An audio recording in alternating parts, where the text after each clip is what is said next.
ठीक है तो show you gonna read your if you want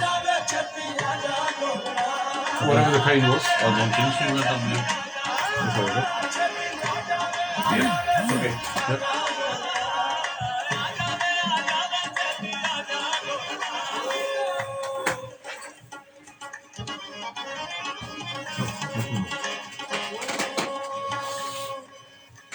इसमें थोड़ा फर्क है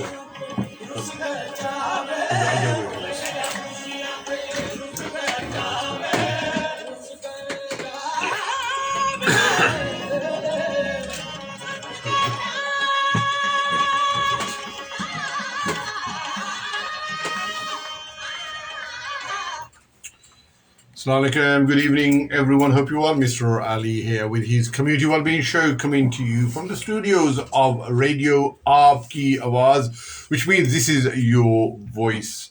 I hope you're having a fantastic week. I hope you're keeping warm and safe as well.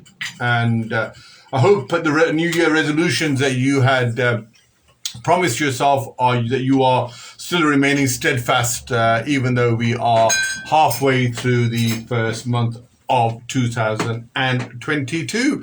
As always, I like to start off my show with sharing the latest COVID-19 dashboard for Birmingham City. And unfortunately, the number of cases of COVID positive are continuing to rise astronomically. So last week there were 10,776 positive cases. This week we have 16,137, an increase of 5,361, which equates to just under 50%. So please can I request all my listeners and viewers to continue to remain socially distanced and for you to protect yourselves and others at all times, please. In terms of the cohort of groups that are responsible for the majority of this increase in positive cases, it is those people that are between the age of 60 to 79. So those people that are aged between 60 and 79 years in particular, please remain vigilant because you are the ones that are testing a lot more positive than the remaining of these residents.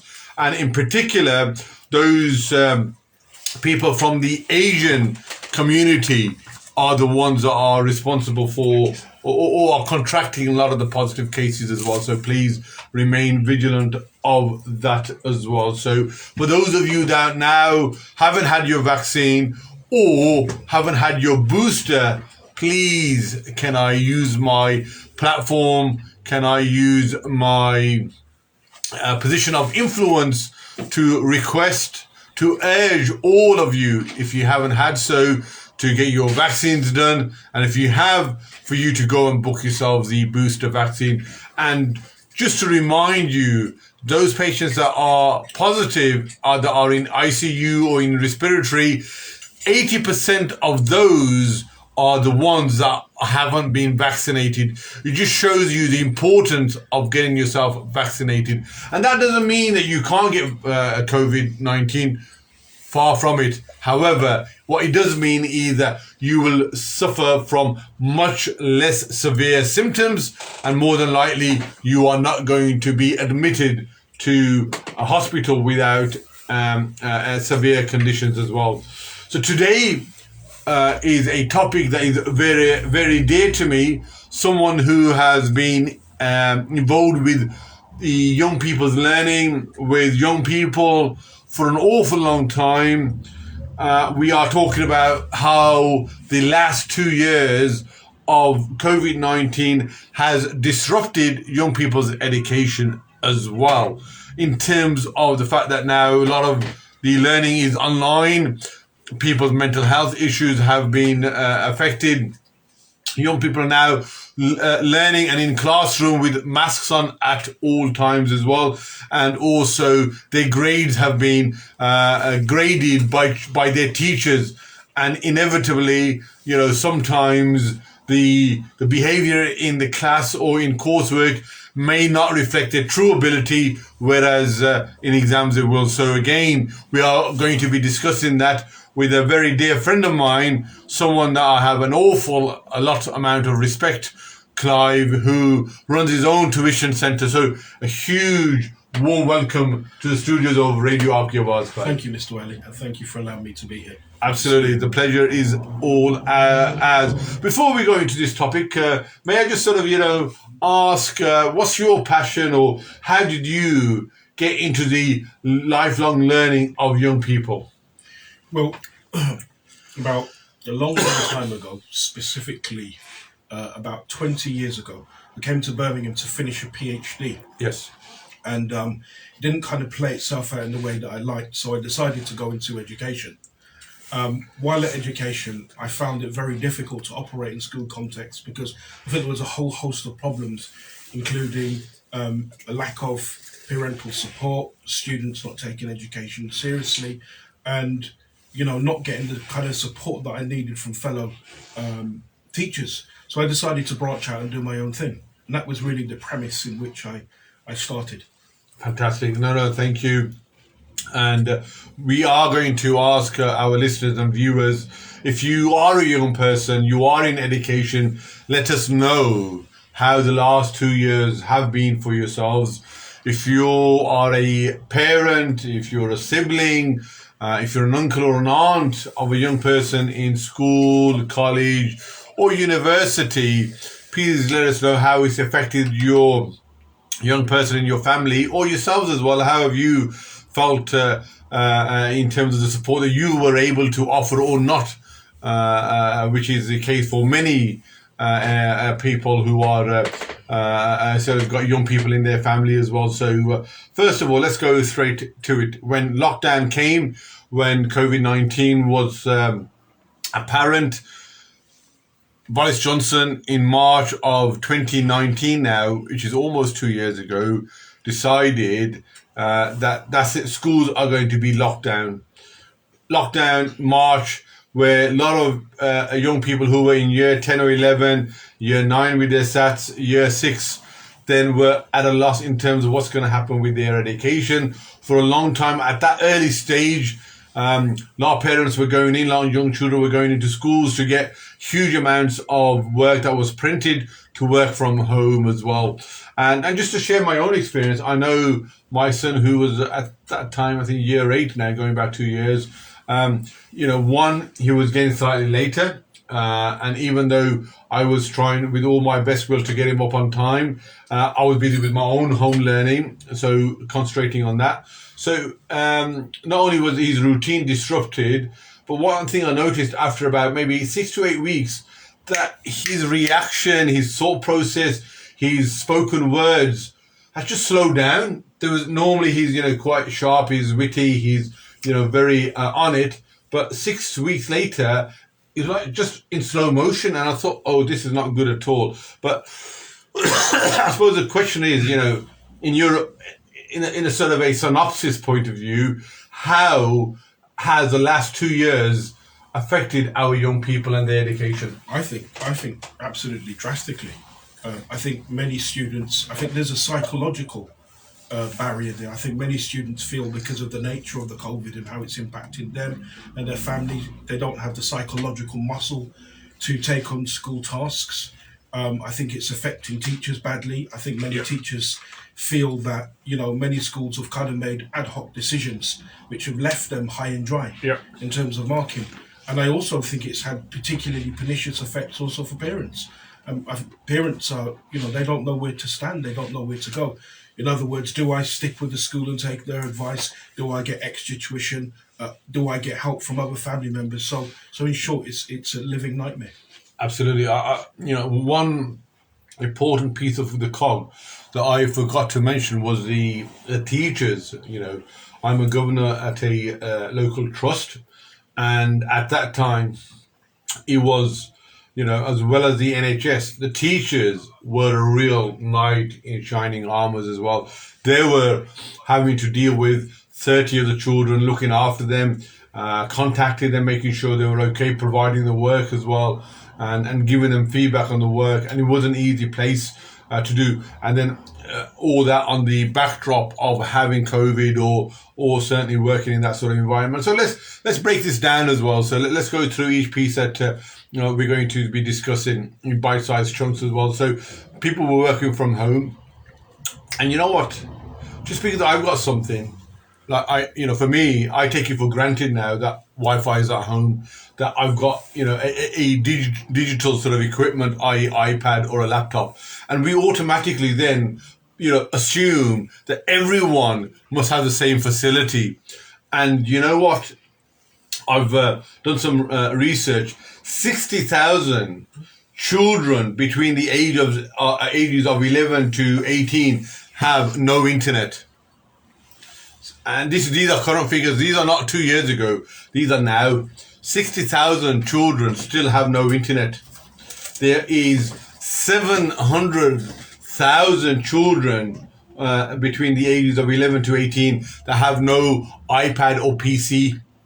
And this was obviously then supplemented or subsidized by companies, by schools who provided, by council, the local authorities that provided these. And even I know what it's like when you've got maybe 3 or 4 people on the same broadband, at the broad width of your broadband, it can be awfully slow as well. And a lot of people actually were very, I would say, put off by the whole experience, and the whole learning experience wasn't very enjoyable, and having to do with IT issues, connectivity issues, and then also the actual content of the homework as well. So is there any sort of feedback or anything that you can remember at that time when young people were sharing their experiences with you? Well, what we found was that students found particular Zoom platforms not very helpful, because they felt they couldn't get that one-to-one interaction that they were looking for with teachers. So this was quite a serious problem. And I think, and you make a very good point when you say the technology sometimes was a bit iffy. So students would complain, sir, with Zoom you can't, 1 minute it's working and the next minute it's not. Yeah. So I think, those two things kind of combined to add up to quite a serious problem. Absolutely. And I remember at that time when, for example, you've got 30 children in a class and one of them have difficulty with connecting or whatever, then, the teacher, what do? Do you focus on the work for the other 29, or do you try to go under the uncharted territory of trying to be an IT whiz kid or an IT engineer and try to fix that issue, which can be a simple one or could take 5-10 minutes? Yeah. So it was a real awfully difficult time as well. So again, for those parents out there, for those young people out there, what's the current situation? Do you have internet at home? And it's not cheap. You're looking at maybe anything between £20 and £40 per month. So it's not cheap. And one thing I must say is now, I don't think you can do without internet. Obviously we know people that are on, benefits, or you're on a low income, it's all about food, you're putting food on the table or having these, and it's about priorities. And I know at that time the government did do a joint venture with one of the providers, I think it was Vodafone, if I remember right, to provide a certain amount of internet for free for children at that time, but that was for a short period of time. So please, if you've got any experience that you would like to share with us, the studio number is 0121 682 9735. We would love to hear from you. Alternatively, if you want to dial in and share your experiences or speak to Clive, then please do so on that number. Alternatively, as my dear brother Mukhtarim Shah, who I've got the utmost love and respect for, has done. If you want to put some comments on, then I shall make sure that I read them out in a timely fashion as well. So please, let us know how the digital compatibility went down with yourself and also your children as well. Moving on, for me, I know one thing that I'm very quite regimented on, Clive, is making sure young people have a set routine. Going to bed on time, getting up on time, making sure they get dressed and, brush their teeth, going to school, have that routine is very important as a discipline for young people. I mentioned earlier about my own child who, because obviously there was no school to go to, he felt as though that he could get up at 8, 9. And, despite my best efforts to get him up and get him in that mindset, it wasn't until about 9 o'clock that he would sort of, slumber out of bed and, come there and not in a great sort of, mindset to come and try to do some work. And, I know from March until September, I sort of wiped off his education. He didn't learn anything. I wasn't able to help him. The school were giving him printouts. There was no online learning. So he missed, at that time, good 6 months worth of education as well. Someone who, again, works with young people, how important is it for parents and to set out the routine for young people and for young people to be in that regular routine? It's a good question, and it's particularly significant because education, that's to say getting those top results, it's not about brain power, it's about willpower. Yeah. Are you putting in the graft? Are you putting in the hours? Yeah. You're only going to put in the hours if you have some context of discipline. So I think it's fundamental that students understand the importance of discipline. Moreover, they understand that through discipline you can acquire the results that you want. And I think parents have to, as much as possible, impress that upon their youngsters. Most definitely, I agree. Well said, Clive. And talking about the actual online Zoom classes, we went from 0 to 180 degrees. There was a complete paradigm shift. We're used to children going into classrooms, having that daily interaction with their friends, with their peers, with their school teachers, and all sorts. And we know young children can be very social creatures, and they're at that age where they're finding themselves, they're learning from each other. When we all then went onto a Zoom platform, it was almost like, Star Trek. We were stuck in our own homes. There was no interaction, and learning wasn't easy because, you weren't able to ask the teacher about the work. A lot of the children get a bit shy when you have to ask in front of many of their friends and their class. So again, they would just, sit there quietly, try to do their work without, really understanding the work. That digital sort of Zoom experience wasn't positive for everyone, was it? Well, unfortunately not. I mean, what I found was that my students said to me that they don't feel they get that one-to-one interactive support that they need throughout a Zoom context. But I think it depends on how you use Zoom. So if you use Zoom more interactively, that's to say teaching through sampling, teaching through modelling, as you well know, Mr. Ali, I think it works. So what we tend to do is, let's just say, for example, I don't know, I'm looking at a piece of descriptive writing or persuasive writing. Yes. So what I'll do is, I'll write a persuasive paragraph first, and then I'll explain what makes it good. Then I'll get students to do their own examples, and then I'll go through it, and I'll mark online where they've gone wrong and where they've gone right. Wow. Then what I do is I send the feedback to everybody. So that way they have lots of different sample answers. And I found the best way to teach students is actually through sampling and modelling, because you can speak to them one day and it goes in one ear, and then the next day it comes out the other. And it bolts off somewhere. And that's great. And I think there's a lot of merit to what you say there, Clive, because Thank you. You've got the, I suppose, the number that you can manage. You've got the experience, you're confident, and you're able to give that time, But I don't know where you've got maybe sometimes mixed abilities, you've got 30 children at the end of the Zoom lesson, whether you're able to, as you mentioned about the feedback, about doing the marking, explaining, that seems a very detailed, a very thorough, learning process. And hence why, once the children have been given the space and the room to understand, to accept, for them to, bring it to pieces and then bring it back so they understand it in their own unique way. In a normal sort of an hour or an hour and a half a lesson, maybe They don't have that time. This is a very intelligent question, Mr. Ali, and this is about differentiation, as you well know. Yeah. Well, persuasive writing is persuasive writing. It doesn't matter if it's AQA, Yeah. it doesn't matter if it's OCR, it doesn't matter if it's edXR. That's right. Creative writing is creative writing. SPAG is SPAG. So what I do is I actually give students the tools to handle Yes. any question that pops up. So it doesn't matter if they have a persuasive question, they know the techniques. It doesn't matter if they have a commentary question, Yeah. they know the techniques. It doesn't matter if they have a descriptive question, they know the techniques. So our approach is about empowering students, i.e. giving students the educational tools to handle the question Yeah. despite the examination board.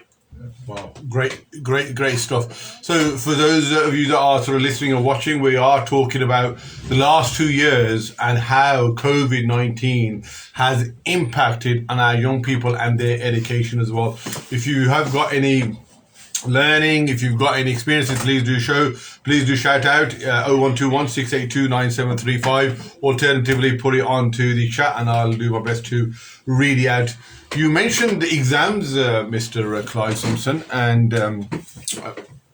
that's how I got my name, because I was a school teacher. My name, Mr. Ali, has stuck from there on, even though it was about 15, 16 years ago. You know, in terms of exams, I know a lot of parents, a lot of children were really worried about how they will be marked, how they will be assessed. There was a real fiasco in the summer of 2020, the first year of COVID, whereby it was the teachers that were assessing and grading the young children.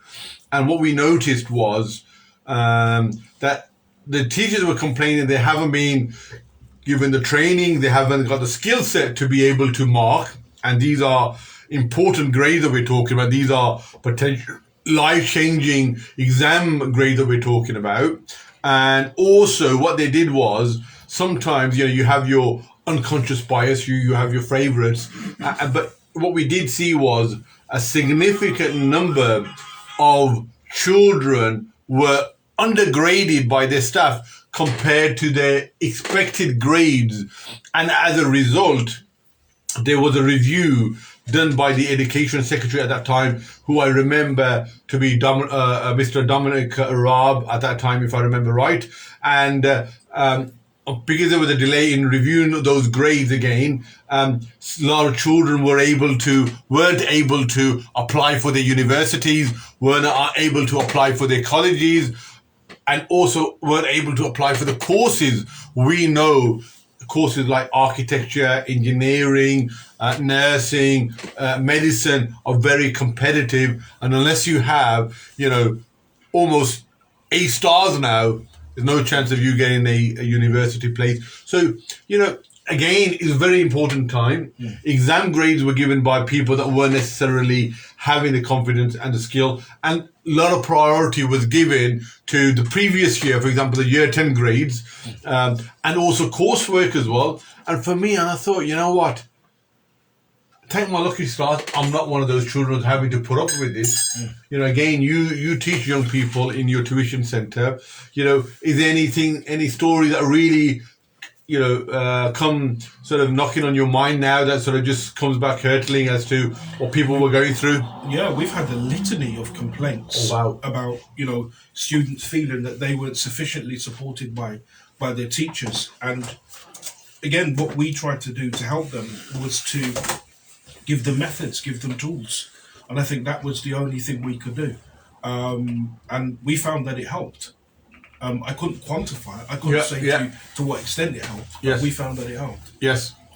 No, perfectly. And is there anything sort of more? I mean, I know you had a lot of complaints as well. Were there sort of people that may have missed out on courses or their places of education where they were applying to? Anything substantial like that? Not really. What we found in particular was many of our science students were complaining that they didn't have enough input for chemistry and physics, and as a result, their grades suffered quite severely. So, in short, the students didn't have the content knowledge to answer the questions, and that was really quite ridiculous. And you just sort of allowed me to sort of think further, really, being previously a science teacher.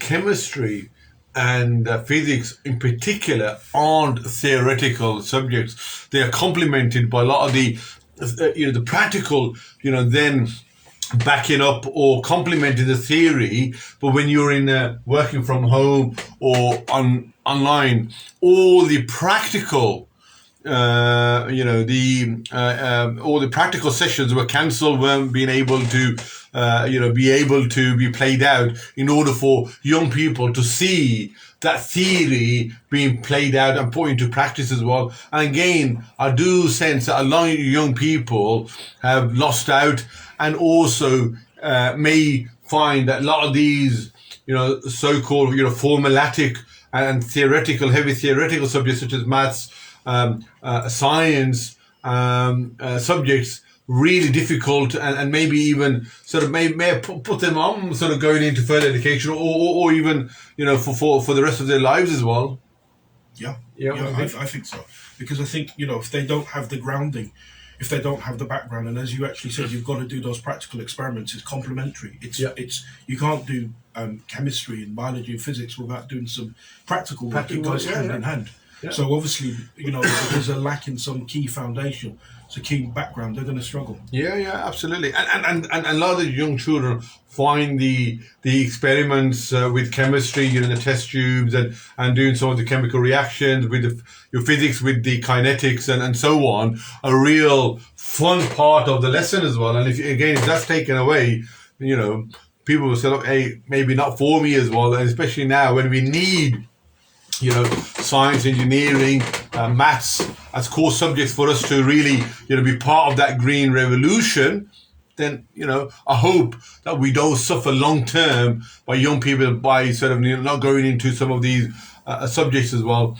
Now, sort of just moving the conversation on the impact on young people. We mentioned, slightly about the psychological effect of COVID and on young people as well. I'm now going to talk about also their sort of mental health. A lot of young people that I work with, both my own and also in the wider community via my football academy as well.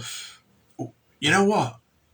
Their mental health is really fragile, and the support isn't there. The fact that they are now not interacting in a social way with a lot of their family and their peers has affected them. The fact that they were more or less confined to home has affected their confidence, their social skills, their ability to talk and make eye contact, because at that time a lot of people were stuck indoors watching YouTube and programs such as TikTok really came into during that period on their phones or on TVs, and you know what, mental health has really taken a battering with young people and generally, but this conversation is about young people. Have you seen that played out and manifest in young people? And are we coming out of that, or are young people still suffering? I think young people are still suffering. We have cases after cases of young people coming in and their confidence is rock bottom. So when you're tutoring them, you've got two problems. Number one, you've got to build the confidence up, and then number two, you've got to teach them the content knowledge. So it's tough. It's a tough order. Yeah. I can imagine. So I know when I'm talking to young people now, and we were restarting my football session and so on, and I was saying my own and other people, they wouldn't want to come. And it happened to me, Clive, someone who's quite, outgoing, confident, when I know lockdown was sort of put into a semi-lockdown, and a lot of the social events were retaking place, and had to go to maybe a small little sort of gathering of 30 people, or even to a restaurant or something. And I was making an excuse about not going. Oh yeah, I'm not ready for it. I'm not in the mood, and so on. And it was because I was out of that routine. I wasn't, like I said, interacting people in a physical kind of way. And I thought, if it affected me, imagine someone who's growing up, and at that age, we aren't the most confident of people when you're going through puberty and young age. There's all sorts of, hormones and issues that are affecting you. And it did affect me. It hit my academy. It took me a long time to get it back up to where it was. And that's just a small example as well. So again, the question is, if you're a parent, how has COVID-19 impacted on your children's physical and their mental well-being in a positive or a negative way? And if you're a young person, also share your experiences as well. You don't have to put your name. We can read that out confidentially as well. And the other thing that I did notice was, is that an awful lot of people were pigging out, if that's the right word, on junk food when they were at home. And I'm guilty as anything, because when it's there, what you'll do is, as soon as you're bored, you're slightly hungry, you want a snack, you don't go for the healthy snack, you'll go on something that is obviously initially gratifying, but you realize afterwards that, it's not good for you at all. And people put a lot of weight on as well and during that time. And, again, these are, I would say, not barriers necessarily, just factors that affect a young person's learning. Yeah, definitely.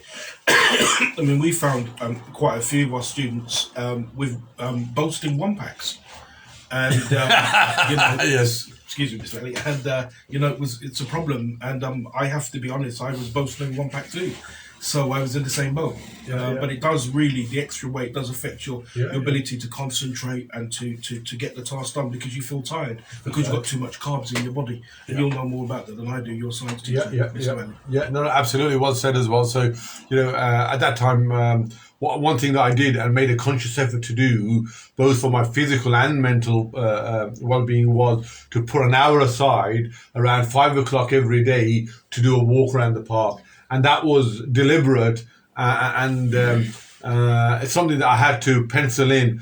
Otherwise, I knew that sort of period of time was not going to do me any favors long term as well. So, again, please do share your experiences.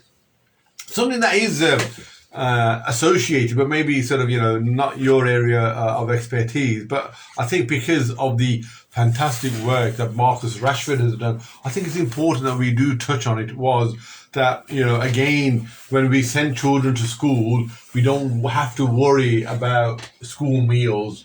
They get, sometimes that is the only wholesome, nourishing meal that they get. And when they're not at home, obviously, whether, you have a parent at home or not, then it's up to the parents to either buy something or cook something and get something going. And a lot of children were missing out on that. And sometimes it took a while before the vouchers came through. Parents were having to subsidize and pay for that themselves until obviously all that sort of got sorted. And Marcus Rashford, with his excellent campaign, got it during the holidays as well. So I don't know, is that something you want to comment on? Is that something that you sort of, is that something that came on your radar at all? Not really. But I can certainly see why what he did was important, and the social impact it would have for parents and also for children. Yeah, most definitely. And moving on now, vaccinations, where we are at the moment. So, I have a 11-year-old daughter, and she goes to a secondary school. Initially, young children were encouraged to wear face masks when they were maybe in a public sort of part of the school, i.e. The playground, in the fields, or in the canteen, and in between the corridor, in between lessons. But recently there's been a change whereby the children are now encouraged to wear masks in classroom. So literally from about 9 o'clock to 3 o'clock, in lessons. Normally I have about 5 lessons per day, an hour each lesson, and I know I can wear a face mask for about 10-15 minutes, and after that I feel as though I'm asphyxiating, I'm suffocating. And to wear it all day, and you can feel it, it's there, and it's very distracting. So again, that's not something that's exactly encouraging or conducive to learning as well. And then the fact that anyone tests positive, before the whole class or the year was then told to isolate or stay at home as well. And now I think it's 5 days that you have to stay at home if you test positive as well. So just so your thoughts about the whole wearing of face masks and sort of children going to school and then someone tests positive, then having to go back as well, working from home. That sort of yo-yo effect. It's disruptive, isn't it? It disrupts the education. Yeah. And I can speak from personal experience. Wearing masks is most uncomfortable. Yeah. So you can imagine how difficult it must be for students. Yes. And not just that, from an educational point of view, sometimes it's very difficult to hear what the students have to say. Equally, it's difficult for them to hear what you have to say. Yeah. So that's another problem. Yeah. No, you're right. I fully agree with you on that. Just a question that one of our listeners has come up with now, Clive. What they're saying is that about tuition, that they are now saying that because their children has fallen behind, they have they have had to fork out another £20 per week to pay for tuition as well. So I suppose what we're trying to say is how much our children falling behind, and how important are private tutors now in this whole education system, because I think they are now part of the solution. They are a mainstay. They are an integral cog in supplementing the work that schools are doing, because like I said, not everyone learns. The COVID has slowed down and decelerated their education, gone backwards in fact. And I know a lot of the private tutors are now overwhelmed as well. And I suppose what you have to do is really decipher between the good ones and the bad ones as well, because because it's unregulated, there's a lot of bad ones out there as well. Just your thoughts. I think that's a very discerning point, Mr. Ali. I think there's a lot of bad tutors out there, and I think to help parents and to help listeners, one of the things you have to ask yourself when you go to a tuition centre is, yes, about the experience, yes, about the DBA, but you got to actually look at class sizes. So how many tutors to children? So we have one tutor to 5-6 kids. So our groups are relatively small so that you can get the quality. But if you have a setup or a scenario where you have one tutor to 10-15 kids, then you know that this is a money-making scheme. So tuition is a mixed blessing, really. You have to know what to look for, the telltale signs to determine a bad tutor from a good tutor. Yeah. No, well said. So we're going to just take a little break. We'll come back in a few minutes' time. And as always, I normally take this break about 7:30. But when the conversation is flowing and I'm really engrossed into the topic, again, the time gets the best out of me. We've got about 15 minutes left of the show. Please continue to tune in. Bear with me while I play an ad break and the classic Ustad Nusrat Fateh Ali Khan.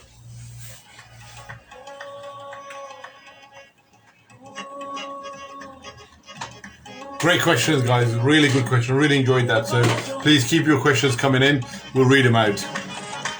How's the tea, Clive? Oh, you wow. That's class. Really good, isn't it? The evidence is there. Yeah. That's Or right. rather, lack of it. Yeah. The only reason I come here every week is because of the tea. It makes a lovely cup of tea. Especially when the weather's like this outside. You come in here and really good. Yeah. So what we'll do is we'll spend the next 15 minutes just talking about obviously CES really, and some of the work that you do online, how it came about, and if there's any cards or anything you want to give out, if you give your contact numbers and emails, then by all means,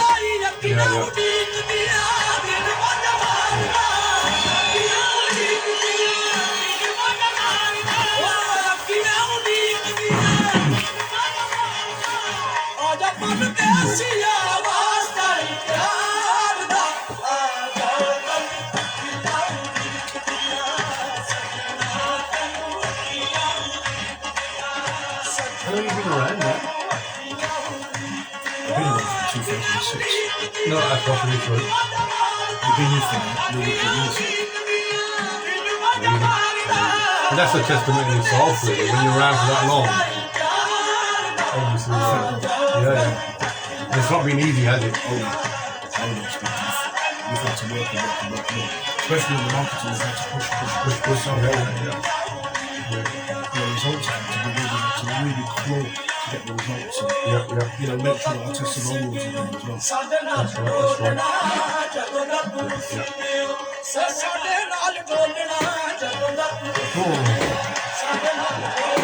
Hope you're well, guys. Hope you're enjoying the music. We've got about 10 minutes left, and then we'll call it a wrap for another week. If you've got any topics that you would like me to discuss next week, then do let me know. As always, this is your show as much as it is mine. So if you know of a topic that you'd really like me to discuss and dissect, let me know. Or a guest that you think will be great, then I'm more than happy to get that sorted.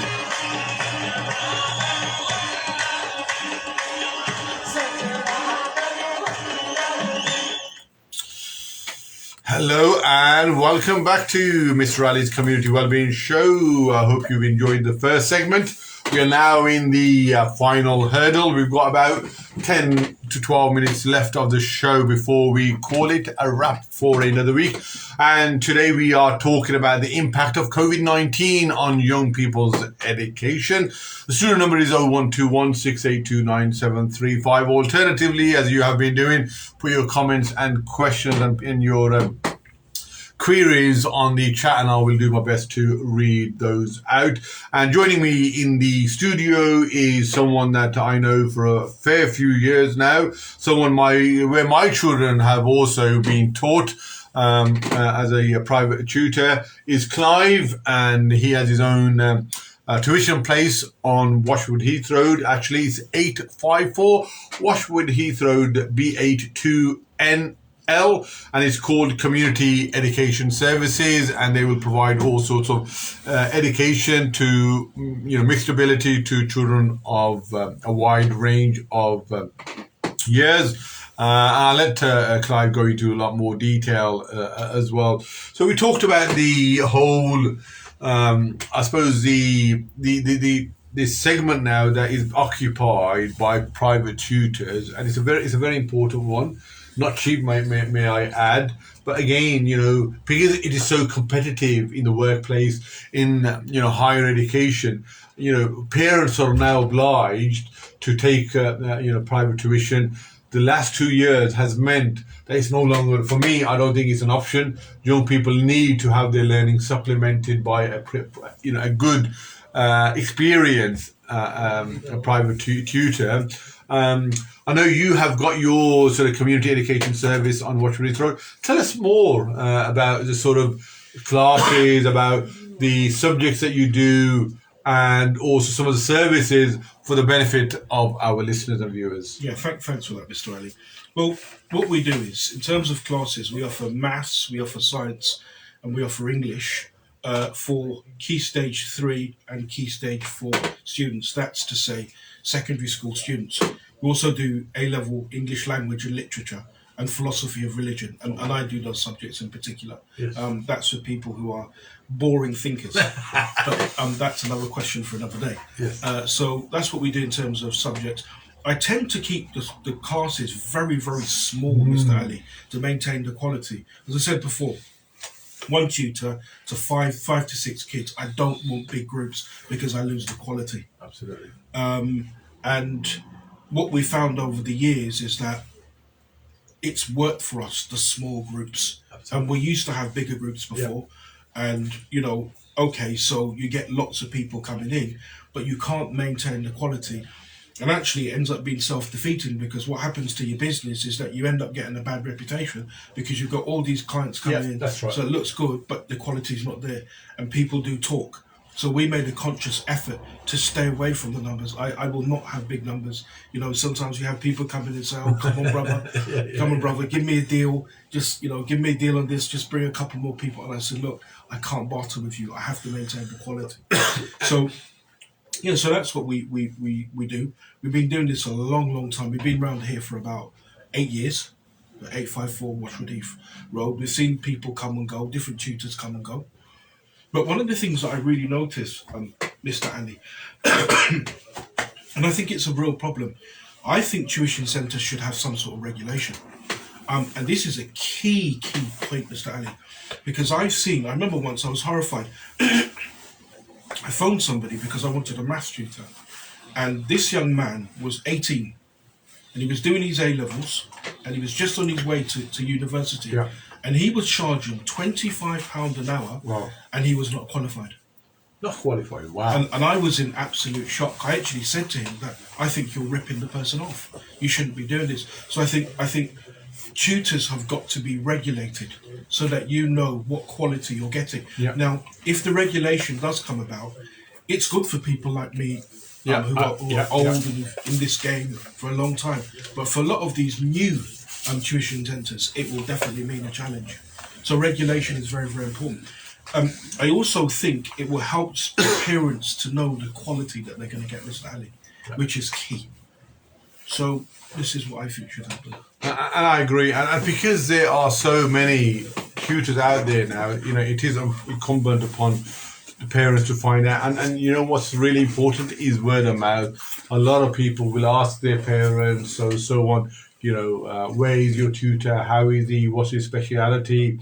Sizes is very important because we know the smaller the size, the better the learning and the individual attention that you can do. Albeit I know you have to have a certain amount for it to sort of make it worth your while, and for it to be affordable as well for the for the parents as well. Because if you do one-to-one, you have to pay 20, 25, 30 pound an hour, and not everyone can afford it. When it's more sort of £5, £10 an hour, then you got to expect at least 4 or 5 people to be in that small class as well. And do you tend to sort of, I suppose, differentiate the classes based on ability or age as well, or how would it work? Yeah, that's a good question. Again, question of differentiation. So what we would do is, if I have somebody, I really put them into key stage 3 groups. Yes. So key stage 3 students, I put with key stage 3 students. Yeah. Key stage 4 students, I put with key stage 4 students. Key stage 2 students, I put with key stage 2 students. But there's some differentiation within that, because obviously you get some students that are very, very clever and some students that aren't so clever. So what I'll do is I'll differentiate the tasks, for example, to cater for the different needs. Yeah, great stuff. And also, I know people assume that it is mostly weekends that private tuition takes place, but also a lot of after school, tuition takes place as well. Is that the case with yourselves? We try, again, that's a good question. We try to be flexible, Mr. Ali, because we well know that not everybody can afford to come on a Saturday or the Sunday. So obviously we leave an option for them so that they can, come by during the week. So we try to be flexible, Mr. Ali. Yeah, and that's nice to see that you're trying to be flexible enough to respond to the changes and the needs of your customers, really, and to the demands of the young people as well. And that's lovely to hear as well. And moving forward, I know you're on the cusp of, and you're beginning to now start your online educational classes. Tell us more about that, really, because I know they're doing it. They used to do it in school now, but we're sort of gone back to this new normal. So how's that been, and where are you at with that? Yeah, I'm actually quite excited. I think this is probably the most exciting part of this interview today, to be honest with you. I'm actually very excited about that because it's going particularly well. What we're finding is that our students are understanding how to up level quite quickly. So I'm showing students how to up level, say, from a level 5 piece of writing to a level 7 piece of writing in a relatively short period of time, and they absolutely love it. So I'm quite excited about that, and it shows in our reviews. I'm not trying to blow my own trumpet. Yeah. It shows in our reviews.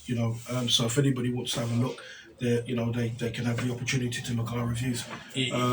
So I'm really, really excited about it. And how it works is, I will, as I said earlier, I will have a piece of work. So let's just say I do some commentary writing. So I will do a paragraph on commentary writing. Then what I will do is I will show the students why this is a grade 9. Then I will get them to do their own examples. And then I will mark those examples and then give the examples out to everybody in the class. Now, I'm well aware that not everybody can complete the examples, sure, because there's more than one person in the class, obviously. Yeah. But the sample answers go to all of the students. So in their spare time, they can actually look at it and say, I can see the difference between a grade 9 and a grade 5. Yeah. And then hopefully they can implement that in their work. Yeah, no. And has it been received by the parents and the young people? Very, very well, Mr. Ali. As I said, our reviews speak for themselves. Yeah. Fantastic. No, absolutely. So we're now sort of coming towards the last minute or two now, Clive, and we're going to bring the whole topic of the last 2 years to a close. I want to give you the final few words, if I may. So if we were able to wrap up what we've discussed, in terms of how the last 2 years have been, and also how you think this was going to, roll out for the next, 12 to 18 months while we still live with COVID as well. So over to you, Clive. I think, obviously, the last 2 years, I think it's been radically difficult for parents, for students, for society as a whole, and I'm deeply worried that there's going to be deep ramifications because of this COVID and lockdown. And I think the way out is for parents to get themselves decent tutors. There needs to be some compensatory education. It's the only way, in my view. Obviously, people will disagree with me, because if they can get that compensatory education, it can make a huge, huge difference. Yeah, absolutely. Well said as well. So please, continue to support our young people. It's a torrid time for them. And sometimes they may not be able to open up and share their feelings. But as adults, it falls upon us to look out for those young people that need the support, mental, psychological, spiritual, their physical well-being as well. And for those people that, you think that need that additional support, I think one of the ways that you can support them by building on what they're learning between 9 and 3 is maybe at weekends or evenings, find yourself a private tutor. And I must say, if you are looking for one around B8, don't look any further than Community Education Services, 854 Washwood Heath Road.